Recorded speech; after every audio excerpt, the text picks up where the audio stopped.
মই শুনিছো, মই ছ'চিয়েল মিডিয়াটো দূৰৰ কথা ফোনে অফ কৰি দিছো। সেইখিনি অভিমান কিন্তু নহয়, মই বেয়া একেবাৰে পোৱা নাই। মোক যেনেকে কৈছে যে মোক মানুহে দেৰিকে আহে বেয়া পাইছে, সেইটো খং বা যি বলকিছে সেইটো দুখ আচলতে।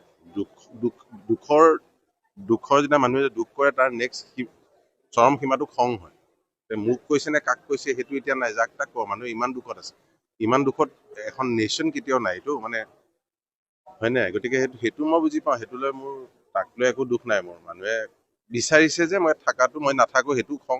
নথকাৰ কাৰণে কিন্তু মই ইয়াত থাকিবলৈ চব থাকাটো সম্ভৱ নহয়। আমি এতিয়া অত বছৰৰ পৰা মই বাহিৰত আছো।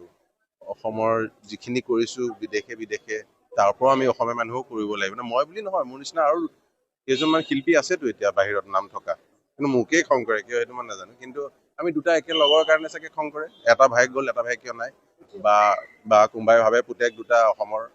বাট তেওঁৰ জেগা মই পুৰাব নোৱাৰিম, সেইটো মোৰ শক্তি নাই, সেইটো মই জানো। সেইটো আগৰ পৰাও লাভ নাই, সেইটো কৰি আমি ধেমালি কৰি থাকো, বেলেগ কথা। গুচিয়ে গ'ল সি, সেইটো নালাগে, সেইটো মই কৰিব নোৱাৰিম। মই গান গাই মই যি কৰিব পাৰিম, মই সংস্কৃতি কৰি থাকিম। সেই জুবিন গাৰ্গ হ'ব নোৱাৰিম, সেইটো বহুত ডাঙৰ। আশা আছিলে যে তেখেত ঢুকোৱাৰ সময়ত মন যায় গানটো সকলোকে গাব।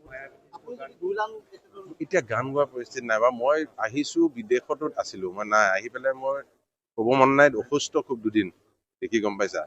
ৰৈ আছিলো যে আমাৰ গৰিমাৰ লগত মেছেজ চলি আছে, আজিও তাইক মই মেছেজ, তাইৰতো অৱস্থাটো একেবাৰে দেখিছা।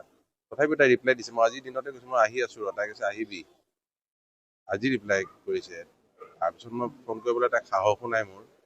আৰু তাইৰ যিটো শোক, তাইৰো সৰুকালিৰ প্ৰেমটো, তাই যাক হেৰুৱাইছে, তাৰ উপৰি তাই যিটো দায়িত্ব গোটেই অসম ৰাইজৰ লৈছে, এইটোতো বহুত ডাঙৰ দায়িত্ব লৈছে। অসম চৰকাৰলৈ কিবা আহ্বান জনাব? অসম চৰকাৰে কৰি আছে যি কৰি আছে, মোক এবাৰ আমি তালৈকে যাওঁ বলক। ইমান দূৰৰ পৰা আহিছো, গাটো বেয়া লাগিছে, চিধা তালৈকে এবাৰ তাৰ ওচৰত যাওঁ। মই শুনিছো, মই ছ'চিয়েল মিডিয়াটো দূৰৰ কথা ফোনে অফ কৰি দিছো। সেইখিনি অভিমান কিন্তু নহয়, মই বেয়া একেবাৰে পোৱা নাই। মোক যেনেকে কৈছে যে মোক মানুহে দেৰিকে আহে বেয়া পাইছে, সেইটো খং বা যি বলকিছে সেইটো দুখ আচলতে। দুখৰ যেতিয়া মানুহে দুখ কৰে তাৰ নেক্সট চৰম সীমাটো খং হয়।